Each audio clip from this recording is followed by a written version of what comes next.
Estimados estudiantes, espero que se encuentren muy bien. El día de hoy trabajaremos el tema del constructivismo. Algunos autores explican que constructivismo no es una teoría, pues una teoría es una explicación científica y validada del aprendizaje. Estos mismos autores que podemos apreciar en el libro de texto que utilizamos para este curso, Chung 2012, señalan que es una propuesta epistemológica o una explicación filosófica sobre qué es el aprendizaje. En todo caso, lo que sí es cierto es que el constructivismo, esta definición, está sustentada en los aportes de teóricos cognitivos que han estado trabajando en el tema de cómo se construye el aprendizaje desde el siglo pasado. Dos de los principales autores de estas teorías son Vygotsky y Piaget y estudiaremos sus propuestas brevemente. Durante esta semana y la próxima estudiaremos todos los teóricos que han aportado al constructivismo. El constructivismo plantea que no existe una verdad absoluta y que tiene implicaciones su aplicación en el currículum y en los procesos educativos. Además, señala que el aprendizaje está situado en el contexto y que el conocimiento se construye en el interior de la persona a partir de las experiencias de vida que tiene ésta y sus experiencias en el entorno y el contexto. ¿Cuáles son los supuestos del constructivismo? Pues bien, primero, que el aprendizaje sucede a partir de la interacción entre la persona y el ambiente. Las personas son aprendices activas y deben construir el conocimiento por sí mismas.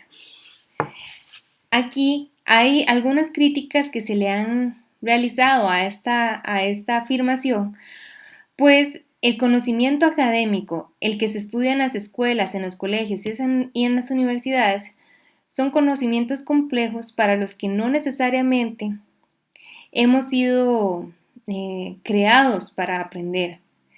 De esta forma, la mediación pedagógica y el acompañamiento para adquirir conocimientos complejos cobra gran relevancia. Es decir, no podemos aprender por sí mismos conceptos complejos, haciendo una generalización sobre todos los humanos. Habrán casos excepcionales, pero en este contexto toma vital importancia la mediación y el acompañamiento. Los procesos educativos, además, deben propiciar interacción con los materiales, pero también con los pares.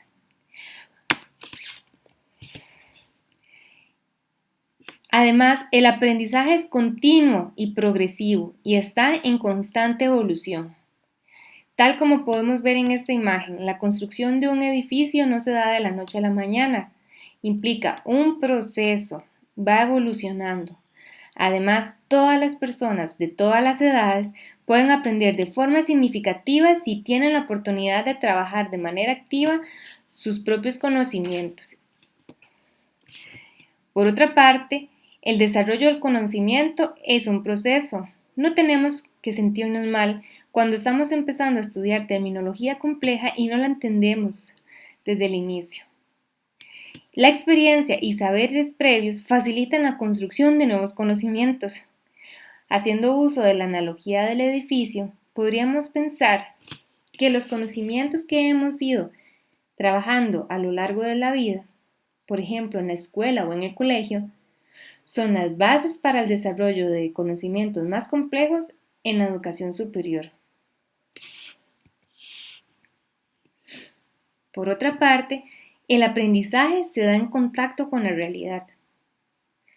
El aprendizaje incluso de conceptos académicos está asociado con nuestra experiencia de vida, nuestros intereses, cómo nos hemos sentido cuando hemos aprendido ciertas cosas, nuestras metas, nuestras responsabilidades, nuestro contexto y nuestras posibilidades. Además, el desarrollo de la conciencia y el pensamiento están condicionados del contexto histórico y cultural.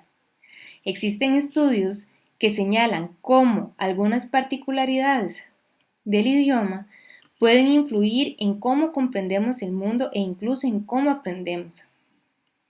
De esta forma, existe una relación dialéctica entre nosotros y el mundo. ¿Qué significa eso de relación dialéctica? Pues bien, que no solo somos receptores pasivos de información, sino que cuando recibimos información, la podemos procesar, la podemos transformar y podemos generar cambios en el mundo. Es decir, es una relación recíproca. Aquí entra un tema muy importante, un término, perdón, que es el aprendizaje significativo. Ponemos esta imagen porque hace alusión justamente a lo que representa en términos coloquiales y es cuando sentimos que se nos prendió el bombillo, cuando hemos aprendido algo y sentimos que lo hemos aprendido tan bien que es muy poco probable que se nos olvide. El aprendizaje significativo sucede cuando el alumno, como constructor de su propio conocimiento, relaciona los contenidos por aprender y les da sentido a partir de los conocimientos que posee.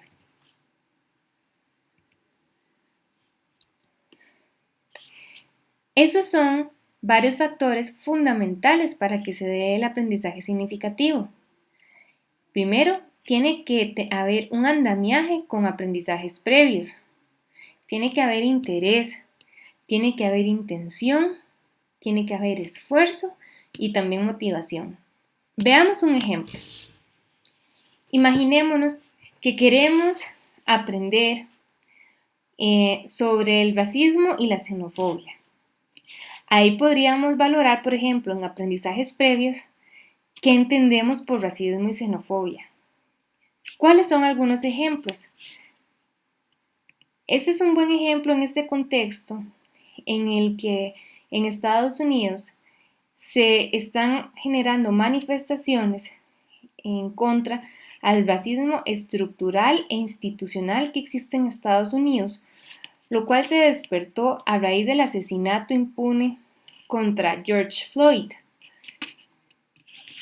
Aquí entonces, si nosotros quisiéramos aprender sobre estos dos conceptos, podríamos también generar algunas reflexiones de, ¿existe el racismo en Costa Rica? ¿He ejercido racismo? ¿Las bromas son microrracismos? En Costa Rica hay xenofobia. ¿Qué es la xenofobia? Y a partir de ese interés podríamos con intención y esfuerzo empezar a buscar documentación que nos indique algunos ejemplos. Por ejemplo, cuando la gente hace bromas sobre las personas afrodescendientes. Otro ejemplo muy concreto también es como, por ejemplo, la zona de Limón ha estado en el olvido en cuanto a inversión socioeconómica y otros estereotipos sociales, como por ejemplo cuando decimos, no, en Costa Rica somos blancos, es que casi no habían indígenas, o bien somos los más blancos de Centroamérica. Aquí solo hay personas negras en Limón.